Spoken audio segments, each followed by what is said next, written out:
Capítulo 9. O véu e o jardim. As consequências da justificação. Muitas vezes você leu esta cena. Talvez já a viu sendo encenada no cinema. Mas agora convidamos a sua mente a se imaginar ainda mais perto dela. O céu está em trevas, mulheres choram, o sangue escorre. Uns zombam, outros lamentam. Diante de você estão dois ladrões e um homem inocente. Sua cruz é diferente. Nela está escrito que ele é o rei, um rei pendurado em um instrumento de tortura. Sua coroa não é de ouro, mas de espinhos. Não há sobre seus ombros o manto real, sua nudez está exposta. Em suas mãos não há um cetro, há pregos encravados. O único tapete vermelho que ele tem sob seus pés é o seu próprio sangue, que insiste em escorrer. Diante dessa cena, preste atenção aos sons que se podem ouvir. Vá além do choro daqueles que o rodeiam, da zombaria dos soldados, da conversa dos ladrões que circundam.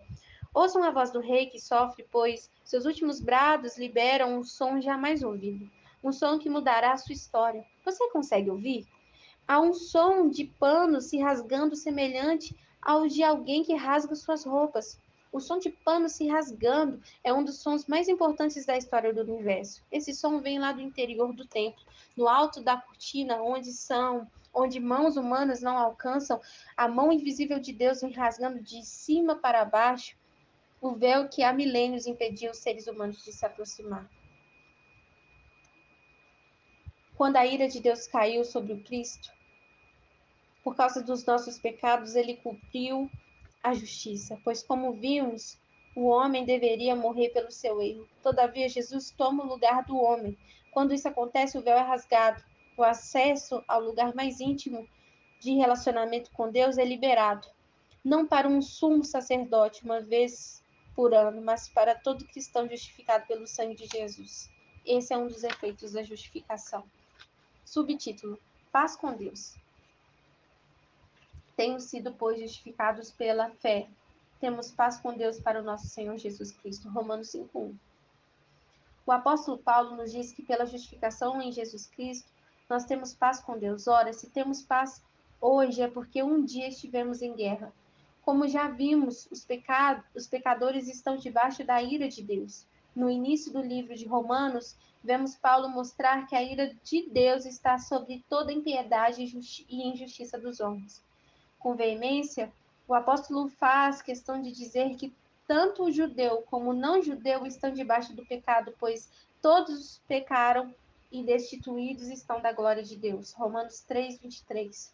Paulo diz que éramos inimigos de Deus, Romanos 5:10, e éramos por natureza merecedores da ira, Efésios 2:3. O próprio Senhor Jesus declarou que quem crê no Filho tem a vida eterna, já quem rejeita o Filho não verá a vida, pois a ira de Deus permanece sobre ele, João 3:36. A condição do homem pecador é de um inimigo que está em guerra com Deus através de sua natureza e seu comportamento. Ele merece a ira da destruição. Sua relação com Deus não é intimidade, mas de distanciamento. Contudo, precisamos nos lembrar que essa era a nossa condição antes de sermos justificados pelo sangue de Jesus. Agora, já não há mais guerra, temos paz com Deus. Éramos inimigos, agora somos amigos. Queríamos distantes, mas hoje temos ousadia para entrar no Santo dos Santos. Não estamos mais debaixo da ira, e sim debaixo do favor sobrenatural de Deus. Um dos grandes problemas da igreja hoje é viver o ontem e não o hoje. Estão tão enclausurados em todos pecaram e destituídos estão da glória de Deus, que não consegue ler o verso seguinte, sendo justificados gratuitamente pela graça que há em Cristo Jesus, em Romanos 3:24. Vivem debaixo de condenação quando as pedras dos nossos acusadores já estão no chão e o Senhor da glória já nos diz: eu também não te condeno. Vivem como pecadores quando na verdade são justos. Logo assim como por meio da desobediência de um só homem, muitos foram feitos pecadores, mas assim também por meio da obediência de um único homem, muitos serão feitos justos. Romanos 5:19. Esse texto é muito claro e importante para aprendermos e entendermos que o pecado de Adão Pelo pecado de Adão fomos feitos pecadores, porém pela obediência de Jesus Cristo fomos feitos justos. Não somos justos pelas boas obras, mas por causa do sangue e o sacrifício de Jesus. Deus tornou pecado por nós aquele que não tinha pecado, para que nele tornássemos justiça. Segundo Coríntios 5, 21. Devemos andar em obras de justiça, mas não são as nossas ações que nos fazem justos. Foi Cristo que nos tornamos justiça de Deus. Muitas pessoas aceitam a ideia de que são justas porque ainda cometem erros. Para provar esse seu argumento, citam textos como se afirmarmos que estamos sem pecado, enganamos nós mesmos e a verdade não está em nós. Porém, o mesmo João, nessa mesma epístola, também diz: sabemos que todo aquele que é nascido de Deus não vive pecando. Antes, o guarda aquele que nasceu de Deus, e o maligno não lhe toca. 1 João 5,18. Assim compreendemos que ser justo não significa estar isentos de erro. Contudo, existe uma diferença entre pecar e viver pecando. Ser justo não é ter prazer no pecado, é não viver na prática do mesmo. O pecador vive no pecado e não tem nenhum pesar por praticá-lo. O justo, quando erra, sofre por isso. Arrepende-se e confessa dos seus pecados. Se confessarmos os nossos pecados, ele é fiel e justo para perdoar os pecados e nos purificar de toda injustiça. 1 João 1,9. Meus filhinhos, não essas coisas vos escrevo para que não pequeis, mas se alguém pecar, temos um advogado para com o Pai, Jesus Cristo, o justo. 1 João 2,1. O pecado não precisa ser purificado da injustiça, ela precisa de uma mudança de natureza, é necessário nascer de novo. João 3,7. O pecador está morto nos seus delitos e pecados. Efésios 2,1. Lavar o morto não resolve o seu problema. Um pouco de sabão não fará diferença para o defunto. Na preparação para o velório, o falecido recebe maquiagem, roupas apropriadas, mas ele continua morto. A obra da justificação está intimamente associada ao novo nascimento. O novo homem nasce, baseado na justiça, e vos revesti do novo homem,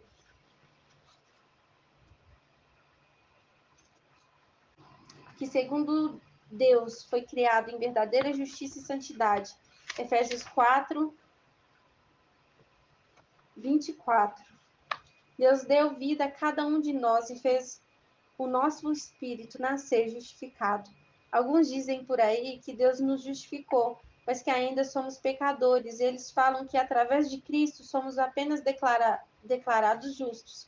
Deus nos trata como justos e nos declara justificados. Contudo, continuamos pecadores. O problema é que quando Deus disse haja luz, houve luz. Quando disse terra, a terra produz a erva verde, ela produziu. Quando disse para o morto, vem para fora, ele ressuscitou. Quando disse você é justo, algo muda. Nem toda frase tem o objetivo de descrever o mundo. Existem frases que mudam algo no mundo. É o que chamamos de enunciados performáticos. Quando um juiz de paz diz a um casal, eu vos declaro marido e mulher, ele não está decretando a atual situação. Antes, ele está naquele momento, através de sua fala, mudando algo naquele casal. Antes, eles eram solteiros, mas depois de serem declarados casados, o seu estado civil mudou. A palavra de Deus não é uma mera descrição do mundo. Quando Deus fala, algo muda. Observe toda semente dá fruto segundo sua espécie. A palavra de Deus é comparada a uma semente. Uma semente de tangerina não produz melancia. A semente da palavra é justa. Quando você recebe, ela não pode produzir um pecador. Aliás, o próprio Jesus se comparou a uma semente. Em verdade vos digo, se o grão de trigo caindo na terra não morrer, fica ele só. Mas se morrer, dá muito fruto. João 12, 24. Assim como um grão de trigo produz outros idênticos a ele, a morte de Cristo fez brotar outros justos como ele. A própria natureza da semente divina não chama a andar pela fé. O pecador não precisa de fé na palavra para andar no pecado. Contudo, além de recebermos a justiça pela fé, uma vez justos, somos convocados a andar pela fé. O justo viverá pela fé. Romanos 1,17. O texto não fala que o pecador viverá pela fé. Na verdade, o pecador vive pela incredulidade. Só justos podem andar pela fé. Você pode ainda não ver a justiça se manifestando em todas as suas atitudes, mas precisa viver pela fé naquilo que você já se tornou. Imagine que, enquanto você lê este livro, uma grande comitiva chega à sua casa. Limousines se aglomeram na calçada. Um homem de terno e gravata vindo diretamente da Inglaterra quer conversar com você. Nas suas mãos, documentos que provam sua verdadeira linhagem. Você pertence à família real. Sua mente confusa ainda assim percebe que sua mãe teve um caso com alguém da realeza. Você se muda para a Inglaterra. O plebeu agora é um príncipe. Sua nova morada é um palácio. Milhares se aglomeram na rua para conhecer o novo herdeiro.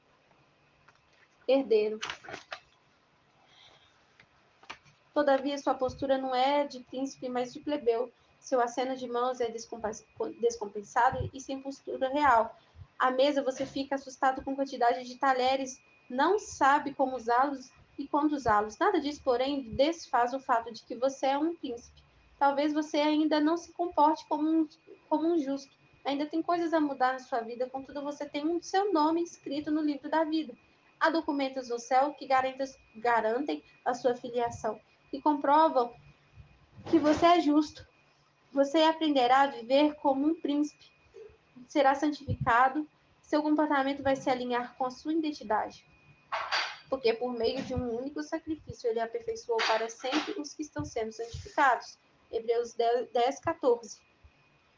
Ele já se tornou perfeitos para si aqueles que estão sendo santificados. Ele te aceita e te abraça enquanto você está sendo transformado. Talvez existam áreas da sua vida que ainda não mudaram, mas ele te abraça para te conduzir nesse processo de transformação. Temos paz com Deus, dando graças ao Pai que nos fez idôneos para participar de uma herança dos santos na luz. Colossenses 1:12. Fazer idôneo significa tornar-se adequado, tornar suficiente. Através do sacrifício de Jesus, fomos tornados adequados, suficientes para Ele mesmo para ele mesmo e para participarmos da herança que ele tem para nós. Ele nos fez idôneos, mudando a nossa natureza e tirando os nossos pecados. Pois é impossível que o sangue de touros e bodes tire pecados. Por isso, quando Cristo veio ao mundo, disse: sacrifício e oferta não quisestes, mas um corpo me preparastes. Hebreus 10, 4 e 5. Ora, se é impossível que o sangue de touros, de bodes, tire os pecados, é por isso que Cristo veio ao mundo. Ao inverso, é verdadeiro, o sangue de Jesus tira os nossos pecados. Como já vimos, ele mudou a nossa condição de pecadores, mas também retirou o pecado da nossa história. Nosso passado tem a marca de sangue de Jesus. Através de sua graça, nascemos de novo. O recém-nascido não pode ter o seu sangue, seu nome na SPC ou no Serasa. Ele não pode ter ofendido ninguém, não é possível que ele tenha uma ficha criminal. E tudo isso simplesmente porque ele acabou de nascer. Pelo que se alguém está em Cristo, nova criatura é. As coisas velhas já se passaram, eis que tudo se fez novo, segundo Coríntios 5:17. Se você nasceu de novo, a dívida já foi paga, suas ofensas foram perdoadas, sua ficha de crimes foi apagada do sistema, e havendo riscado o escrito de dívida que havia contra nós nas suas ordenanças, o qual nos era contrário, removendo do meio de nós, cravando-os na cruz, Colossenses 2:14, para que haja um relacionamento saudável com alguém. Dívidas contraídas precisam ser resolvidas. Talvez isso nunca tenha acontecido com você, mas certamente você já viu como se comporta alguém que está endividado diante do seu credor. Uma pessoa endividada não olha nos olhos de quem deve. Se o vê na rua, passa do outro lado na calçada. Não há liberdade por causa da vergonha da dívida. Jesus Cristo pagou uma dívida que era nossa para que possamos olhar os olhos do Pai, para que fiquemos na mesma calçada, ou melhor dizendo, no colo do Pai, para que tenhamos liberdade e não vergonha diante dele. Kenyon define a justiça de Deus como a habilidade de permanecer na presença de Deus sem nenhum sentimento de culpa ou inferioridade, como se o pecado nunca tivesse sido excluído, nunca tivesse existido. Através do perdão de pecados, somos colocados em uma posição como se nunca tivéssemos pecados. Seu perdão apagou as nossas dívidas e nos faz nascer de novo e nos deu ousadia em nossa oração. Muitas pessoas têm dificuldade na sua vida de oração porque olham para suas próprias fraquezas e debilidades. Não têm ousadia, pois olham para si mesmo e não para aquilo que Cristo fez por nós. Apóstolo Tiago nos diz que a oração do justo pode muito seus efeitos, Tiago 5,16. Não é a oração de um morto limpo do verme de Jacó, mas do justo. Como já foi dito, justo é aquele que foi justificado pelo sangue de Jesus e não pelas suas boas obras. A oração poderosa é aquela feita por quem conhece sua identidade, por quem sabe que está sendo ouvido por causa do Cristo e não do seu mérito. O escritor de Hebreus nos ordena: tenha ousadia para entrar no Santo dos Santos. Contudo, ele não nos deixa claro o motivo da ousadia, pelo sangue de Jesus. Quando Paulo fala que fomos justificados e por isso temos paz com Deus através de Cristo, logo em seguida ele diz: por meio de quem obtivemos acesso pela fé, e essa graça no qual agora estamos firmes e nos gloriamos na esperança da glória de Deus. Romanos 5,2. A expressão acesso pela fé a esta graça nos refere à doutrina da graça que já comentada, mas uma posição em Deus. A graça nesse contexto fala da vida com Deus. Pela fé temos acesso a essa vida. A palavra acesso em grego significa introdução, remetendo à ideia de nossa incapacidade de entrar e, portanto, a necessidade de que alguém nos introduza. Era um termo formal usado quando alguém era introduzido por outro por outro na Câmara de Audiência de um rei, por exemplo. Imagine se você fosse convidado a se encontrar com o presidente dos Estados Unidos na sala oval da Casa Branca, mas se ao chegar aos portões o recepcionista simplesmente dissesse: pode entrar, como você reagiria? Talvez você entrasse, entretanto, certamente não se sentiria confortável. A timidez poderia te tomar diante da grandeza daquele lugar, você se sentiria apreensivo ao passar pelos guardas fortemente armados. Sem falar que você nunca entrou na Casa Branca antes, como você acharia o Salão Oval? Agora, sua ousadia, com certeza, seria diferente se o filho do presidente dos Estados Unidos te introduzisse à presença do seu pai. Cristo não apenas abriu a porta, ele se tornou seu mediador. Ele não apenas abriu o caminho, o filho te acompanhará na sala do trono. Você não recebeu apenas um convite, mas uma escolta divina até a presença do Pai.